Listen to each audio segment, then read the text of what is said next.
ओम शांति 7 फरवरी 2025। प्रातः मुरली बाप दादा मधुबन।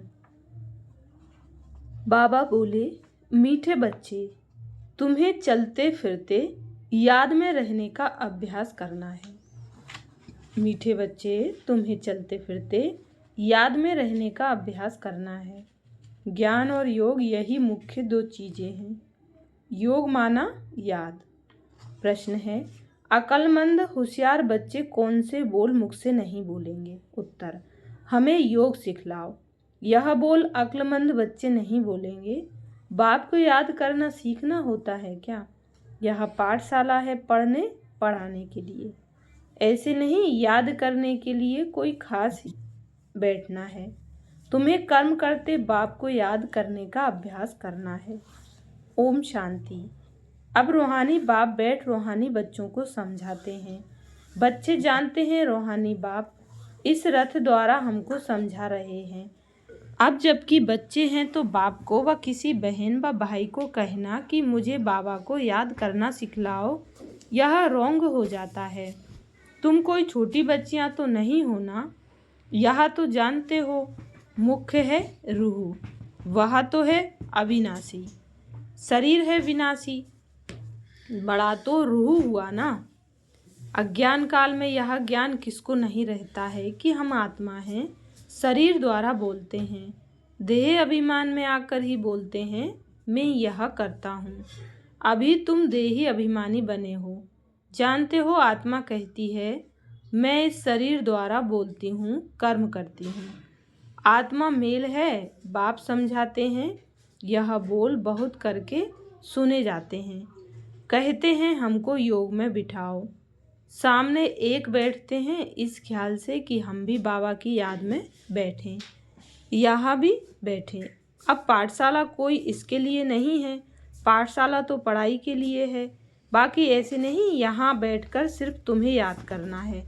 बाप ने तो समझाया है चलते फिरते उठते बैठते बाप को याद करो, इसके लिए खास बैठने की भी दरकार नहीं।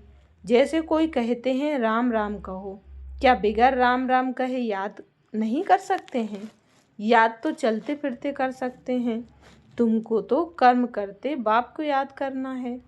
आशिक मासूक कोई खास बैठकर एक दो को याद नहीं करते हैं। काम काज धंधा आदि सब करना है। सब कुछ करते अपने मासूक को याद करते रहो। ऐसे नहीं कि उनको याद करने के लिए खास कहाँ जाकर बैठना है। तुम बच्चे गीत व कविताओं आदि सुनाते हो, तो बाबा कह देते हैं यह भक्ति मार्ग के हैं। कहते भी हैं शांति देवा, सो तो परमात्मा को ही याद करते हैं ना कि कृष्ण को। ड्रामा अनुसार आत्मा अशांत हो पड़ी है तो बाप को पुकारती है, क्योंकि शांति सुख ज्ञान का सागर बहा है। ज्ञान और योग मुख्य दो चीजें हैं। योग माना याद, उन्हों का हठ योग बिल्कुल ही अलग है। तुम्हारा है राजयोग। बाप को सिर्फ याद करना है। बाप द्वारा तुम बाप को जानने से सृष्टि के आदि मध्य अंत को जान गए हो। तुमको सबसे बड़ी खुशी तो यह है कि हमको भगवान पढ़ाते हैं। भगवान का भी पहले पहले पूरा परिचय होना चाहिए। ऐसा तो कभी नहीं जाना कि जैसे आत्मा स्टार है वैसे भगवान भी स्टार है। वह भी आत्मा है, परंतु उनको परमात्मा सुप्रीम सोल कहा जाता है। वह कभी पुनर्जन्म तो लेते नहीं हैं। ऐसे नहीं कि वह जन्म मरण में आते हैं, नहीं, पुनर्जन्म नहीं लेते हैं। खुद आकर समझाते हैं मैं कैसे आता हूँ। त्रिमूर्ति का गायन भी भारत में है। त्रिमूर्ति ब्रह्मा विष्णु शंकर का चित्र भी दिखाते हैं। शिव परमात्माए नमः कहते हैं ना। उस ऊंचते ऊंच बाप को भूल गए हैं, सिर्फ त्रिमूर्ति का चित्र दे दिया है। ऊपर में शिव तो जरूर होना चाहिए, जिससे यह समझें कि इनका रचयिता शिव है। रचना से कभी वर्षा नहीं मिल सकता है। तुम जानते हो ब्रह्मा से कुछ भी वर्षा नहीं मिलता। विष्णु को तो हीरे जवाहरों का ताज है ना। शिव बाबा द्वारा फिर पैनी से पाउंड बने हैं। शिव का चित्र न होने से सारा खंडन हो जाता है। ऊंचते ऊंच है परमपिता परमात्मा। उनकी यह रचना है। अभी तुम बच्चों को बाप से स्वर्ग का वर्षा मिलता है 21 जन्मों के लिए। भल वहाँ फिर भी समझते हैं लौकिक बाप से वर्षा मिला है। वहाँ यह पता नहीं कि यह बेहद के बाप से पाई हुई प्रारब्ध है। यह तुमको अभी पता है। अभी की कमाई वहाँ 21 जन्म चलती है। वहाँ यह मालूम नहीं रहता है। इस ज्ञान का बिल्कुल पता नहीं रहता। यह ज्ञान न देवताओं में है न शूद्रों में रहता है। यह ज्ञान है ही तुम ब्राह्मणों में। यह है रूहानी ज्ञान। स्पिरिचुअल का अर्थ भी नहीं जानते हैं। डॉक्टर ऑफ फिलोसॉफी कहते हैं। डॉक्टर ऑफ स्पिरिचुअल नॉलेज एक ही बाप है। बाप को सर्जन भी कहा जाता है ना। साधु सन्यासी आदि कोई सर्जन थोड़े ही है। वेद शास्त्र आदि पढ़ने वालों को डॉक्टर थोड़े ही कहेंगे। भले टाइटल भी दे देते हैं, परंतु वास्तव में है रूहानी सर्जन है एक बाप जो रूह को इंजेक्शन लगाते हैं। वह है भक्ति। उनको कहना चाहिए डॉक्टर ऑफ भक्ति अथवा शास्त्रों का ज्ञान देते हैं। उनसे फायदा कुछ भी नहीं होता, नीचे गिरते ही जाते हैं, तो उनको डॉक्टर कैसे कहेंगे। डॉक्टर तो फायदा पहुंचाते हैं ना। यह बाप तो है अविनाशी ज्ञान सर्जन। योग बल से तुम एवर हेल्दी बनते हो, यह तो तुम बच्चे ही जानते हो। बाहर वाले क्या जाने। उनको अविनाशी सर्जन कहा जाता है। आत्माओं में जो विकारों की खाद पड़ी है उसे निकालना, पतित को पावन बनाकर सद्गति देना, यह बाप में शक्ति है। आलमाइटी पतित पावन एक फादर है। आलमाइटी कोई मनुष्य को नहीं कह सकते हैं। तो बाप कौन सी शक्ति दिखाते हैं। सर्व को अपनी शक्ति से सद्गति दे देते हैं।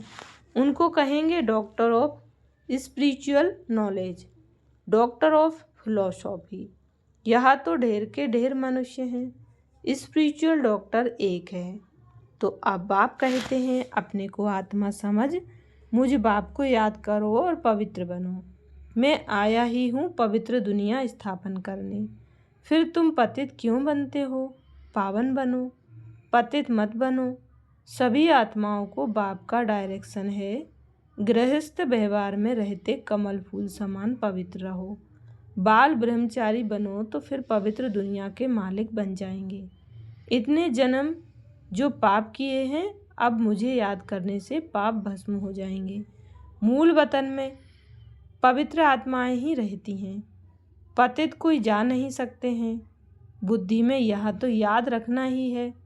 बाबा हमको पढ़ाते हैं। स्टूडेंट ऐसे कहेंगे क्या कि हमको टीचर की याद सिखलाओ। याद सिखलाने की क्या दरकार है। यहाँ संदली पर कोई ना बैठे तो भी हर्जा नहीं है। अपने बाप को याद करना है। तुम सारा दिन धंधे दोरी आदि में रहते हो तो भूल जाते हो, इसलिए यहाँ बिठाया जाता है। यह 10-15 मिनट भी याद करें। तुम बच्चों को तो काम काज करते याद में रहने की आदत डालनी है। आधा कल्प बाद मासूक मिलता है। अब कहते हैं मुझे याद करो, तो तुम्हारी आत्मा से खाद निकल जाएगी और तुम विश्व के मालिक बन जाएंगे। तो क्यों नहीं याद करना चाहिए। स्त्री का जब हथियाला बांधते हैं तो उनको कहते हैं पति तुम्हारा गुरु ईश्वर सब कुछ है, परंतु वह तो फिर भी मित्र संबंधी गुरु आदि बहुतों को याद करती है। वह तो देहधारी की याद हो गई। यह तो पतियों का पति है, उनको याद करना है। कोई कहते हैं हमको निष्ठा में बिठाओ, परंतु इससे क्या होगा। 10 मिनट यहाँ बैठते हैं तो भी ऐसे मत समझो कि कोई एक रस हो बैठते हैं। भक्ति मार्ग में किसकी पूजा करने बैठते हैं तो बुद्धि बहुत भटकती रहती है। नौधा भक्ति करने वालों को यही तात लगी रहती है कि हमको साक्षात्कार हो। वह आस लगाकर बैठे रहते हैं। एक की लगन में लवलीन हो जाते हैं, तब साक्षात्कार होता है। उनको कहा जाता है नौधा भक्ति। वह भक्ति ऐसी है जैसे आशिक मासूक, खाते पीते बुद्धि में याद रहती है, उनमें विकार की बात नहीं होती। शरीर पर प्यार हो जाता है, एक दो को देखने बगैर रह नहीं सकते। अब तुम बच्चों को बाप ने समझाया है, मुझे याद करने से तुम्हारे विकर्म विनाश होंगे। कैसे तुमने 84 जन्म लिए हैं। बीज को याद करने से सारा झाड़ याद आ जाता है। यह वैरायटी धर्मों का झाड़ है ना। यह सिर्फ तुम्हारी बुद्धि में ही है कि भारत गोल्डन एज में था, अब आयरन एज में है। यह अंग्रेजी अक्षर अच्छे हैं, इनका अर्थ अच्छा निकलता है। आत्मा सच्चा सोना होती है, फिर उनमें खाद पड़ती है। अभी बिल्कुल झूठी हो गई है। इनको कहा जाता है आयरन एजेड। आत्माएं आयरन एजेड होने से जीवर भी ऐसा हो गया है। अभी बाप कहते हैं, मैं पतित पावन हूँ, मामेकम याद करो। तुम मुझे बुलाते हो, हे पतित पावन आओ। मैं कल्प कल्प आकर तुमको यह युक्ति बतलाता हूँ। मन मना भाव मध्याजी भाव, अर्थात स्वर्ग के मालिक बनो। कोई कहते हैं हमको योग में बहुत मज़ा आता है, ज्ञान में इतना मज़ा नहीं, बस योग करके यहाँ भागेंगे, योग ही अच्छा लगता है। कहते हैं हमको तो शांति चाहिए। अच्छा, बाप को तो कहाँ भी बैठ याद करो, याद करते करते तुम शांति धाम में चले जाएंगे। इसमें योग सिखलाने की बात ही नहीं है, बाप को याद करना है। ऐसे बहुत हैं जो सेंटर्स पर जाकर आधा पौना घंटा बैठते हैं, कहते हैं हमको निष्ठा कराओ, या तो कहेंगे बाबा ने प्रोग्राम दिया है निष्ठा का। यहाँ बाबा कहते हैं चलते फिरते याद में रहो। ना से तो बैठना अच्छा है, बाबा मना नहीं करते हैं, भल सारी रात बैठो, परंतु ऐसी आदत थोड़े ही डालनी है कि बस रात को ही याद करना है। आदत यह डालनी है कि काम काज करते याद करना है। इसमें बड़ी मेहनत है। बुद्धि घड़ी घड़ी और तरफ भाग जाती है। भक्ति मार्ग में भी बुद्धि भाग जाती है, फिर अपने को चुटकी काटते हैं। सच्चे भक्त जो होते हैं उनकी बात करते हैं, तो यहाँ भी अपने साथ ऐसी ऐसी बातें करनी चाहिए। बाबा को क्यों नहीं याद किया? याद नहीं करेंगे तो विश्व के मालिक कैसे बनेंगे? आशिक मासूक तो नाम रूप में फंसे रहते हैं। यहाँ तो तुम अपने को आत्मा समझ बाप को याद करते हो। हम आत्मा इस शरीर से अलग हैं, शरीर में आने से कर्म करना होता है। बहुत ऐसे भी हैं जो कहते हैं हम दीदार करें। अब दीदार क्या करेंगे, वह तो बिंदी है ना। अच्छा, कोई कहते हैं श्री कृष्ण का दीदार करें। श्री कृष्ण का तो चित्र भी है ना। जो जड़ है सो फिर चैतन्य में देखेंगे, इससे फ़ायदा क्या हुआ? साक्षात्कार से थोड़े ही फ़ायदा होगा। तुम बाप को याद करो तो आत्मा पवित्र हो। नारायण का साक्षात्कार होने से नारायण थोड़े ही बन जाएंगे।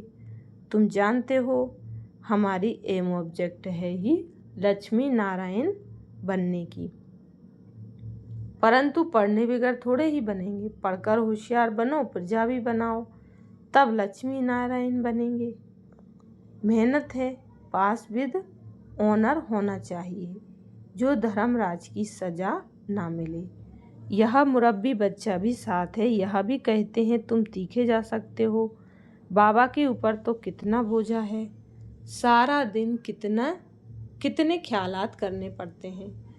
हम इतना याद नहीं कर सकते हैं।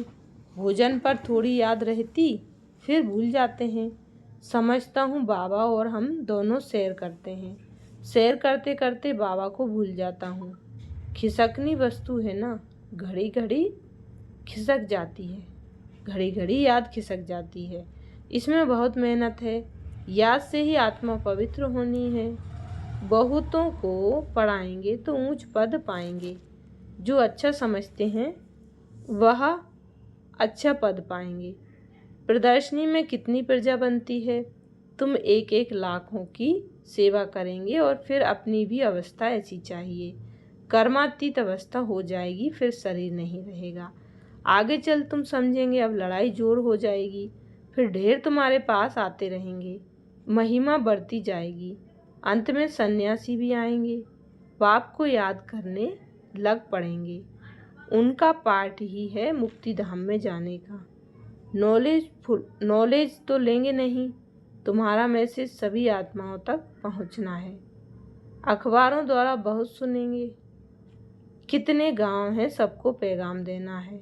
मैसेंजर पैगंबर तुम ही हो, पतित से पावन बनाने वाला और कोई है नहीं सिवाय बाप के। ऐसे नहीं कि धर्म स्थापक किसको पावन बनाते हैं, उनका धर्म तो बुद्धि को पाना है। वह वापस जाने का रास्ता कैसे बताएंगे? सर्व का सद्गति दाता एक है। तुम बच्चों को अब पवित्र जरूर बनना है। बहुत हैं जो पवित्र नहीं रहते हैं। काम महाशत्रु है ना। अच्छे बच्चे गिर पड़ते हैं। कुदृष्टि भी काम का ही अंश है। यह बड़ा शैतान है। बाप कहते हैं इस पर जीत पहनो तो जगत जीत बन जाएंगे। अच्छा, मीठे मीठे सिखिलदे बच्चों प्रति माता पिता बाप दादा का याद प्यार और गुड मॉर्निंग। रूहानी बाप की रूहानी बच्चों को नमस्ते। हम रूहानी बच्चों की रूहानी माता पिता बाप दादा को याद प्यार, गुड मॉर्निंग और नमस्ते। धारणा के लिए मुख्य सार। पहली पॉइंट, काम काज करते याद में रहने की आदत डालनी है। बाप के साथ जाने व पावन नई दुनिया का मालिक बनने के लिए पवित्र जरूर बनना है। दूसरी पॉइंट है, ऊंच पद पाने के लिए बहुतों की सेवा करनी है। ऊंच पद पाने के लिए बहुतों की सेवा करनी है, बहुतों को पढ़ाना है। मैसेंजर बन यह मैसेज सभी तक पहुंचाना है। वरदान दिया बाबा ने, स्नेह की गोद में आंतरिक सुख व सर्व शक्तियों का अनुभव करने वाले यथार्थ पुरुषार्थी भाव। स्नेह की गोद में आंतरिक सुख व सर्व शक्तियों का अनुभव करने वाले यथार्थ पुरुषार्थी भाव। डिटेल है, जो यथार्थ पुरुषार्थी हैं वे कभी मेहनत व थकावट का अनुभव नहीं करते, सदा मोहब्बत में मस्त रहते हैं। वे संकल्प से भी सरेंडर होने के कारण अनुभव करते कि हमें बाप दादा चला रहे हैं। मेहनत के पांव से नहीं, लेकिन स्नेह की गोदी में चल रहे हैं। स्नेह की गोद में सर्व प्राप्तियों की अनुभूति होने के कारण वह चलते नहीं, लेकिन सदा खुशी में, आंतरिक सुख में, सर्व शक्तियों के अनुभव में उड़ते रहते हैं। स्लोगन है, निश्चय रूपी फाउंडेशन पक्का है तो श्रेष्ठ जीवन का अनुभव स्वतः होता है। अव्यक्त इशारे हैं, एकांत प्रिय बनो, एकता और एकाग्रता को अपनाओ। एकांत प्रिय बनो, एकता और एकाग्रता को अपनाओ। अनेकता में एकता तो प्रैक्टिकल में अनेक देश, अनेक भाषाएं, अनेक रूप रंग, लेकिन अनेकता में भी सबके दिल में एकता है ना, क्योंकि दिल में एक बाप है। एक श्रीमत पर चलने वाले हो, अनेक भाषाओं में होते हुए भी मन का गीत, मन की भाषा एक है। अच्छा, शुक्रिया बाबा, शुक्रिया आप सभी का। ओम शांति।